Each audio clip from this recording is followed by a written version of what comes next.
Pernah nggak sih, kamu terbangun di pagi hari, dan hal pertama yang terpikir adalah, untuk apa semua ini? Rutinitas yang itu-itu aja.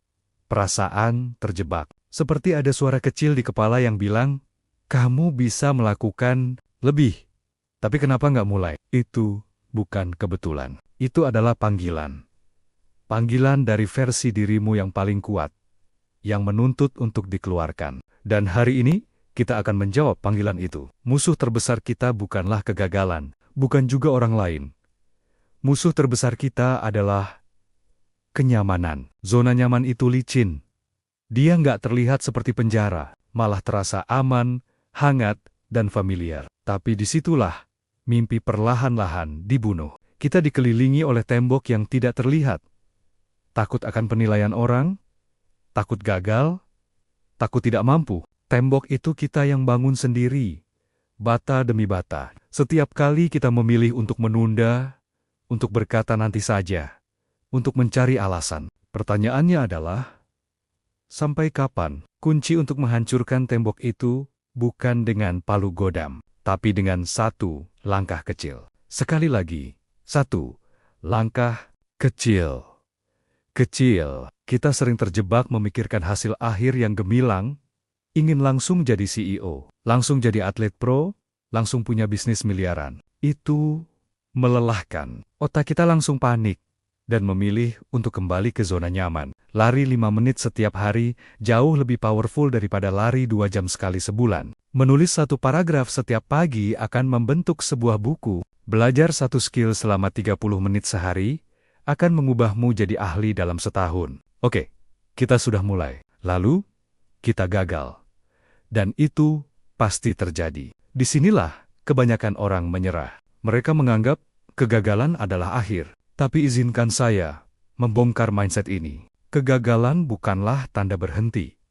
Itu adalah data. Data berharga tentang apa yang tidak bekerja. Thomas Edison tidak gagal 1000 kali. Dia menemukan 1000 cara yang tidak bekerja untuk menciptakan bohlam. Setiap kali kamu jatuh, kamu belajar sesuatu. Ototmu menjadi lebih kuat.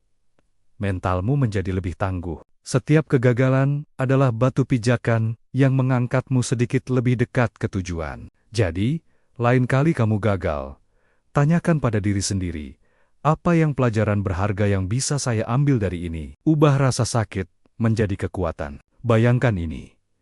10 tahun dari sekarang, kamu melihat ke belakang. Ada 2 versi cerita yang bisa kamu lihat. Versi pertama, kamu melihat dirimu yang tetap berada di zona nyaman, yang takut mengambil risiko, yang bertanya, what if? What if dulu saya berani? What if dulu saya coba? Rasa sakit karena penyesalan ini abadi. Versi kedua, kamu melihat perjalananmu yang penuh dengan luka, kegagalan dan keringat, tapi kamu melihat bagaimana semua itu membentukmu menjadi orang yang tangguh, bijaksana, dan akhirnya berhasil. Rasa sakit ini, sementara dia memudar dan berubah menjadi kebanggaan. Pilih rasa sakitmu. Rasa sakit disiplin atau rasa sakit penyesalan. Teori tanpa aksi adalah omong kosong. Jadi, ini yang akan kamu lakukan sekarang juga setelah video ini selesai. Ke-1, ambil kertas dan pulpen. Tulis 1 tujuan yang paling ingin kamu capai. Spesifik. 2, titik breakdown. Tulis 1 langkah kecil yang bisa kamu lakukan besok. Sangat kecil, hingga mustahil untuk gagal. Contoh, jika tujuannya bisa bahasa Inggris, langkah kecilnya adalah download Duolingo dan kerjakan 1 level. 3. Jadwalkan.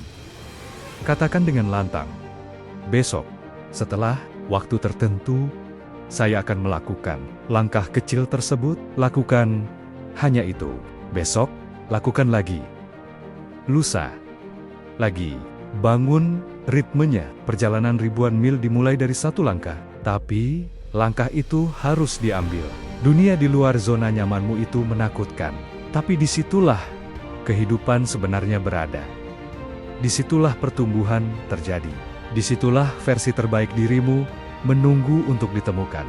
Kamu kuat, kamu mampu, kamu layak untuk itu semua. Sekarang, keluarlah, berjuanglah, dan buktikan pada dirimu sendiri bahwa kamu bisa. Jika video ini bermanfaat, jangan lupa untuk like, subscribe, dan share untuk teman-temanmu yang juga butuh dorongan.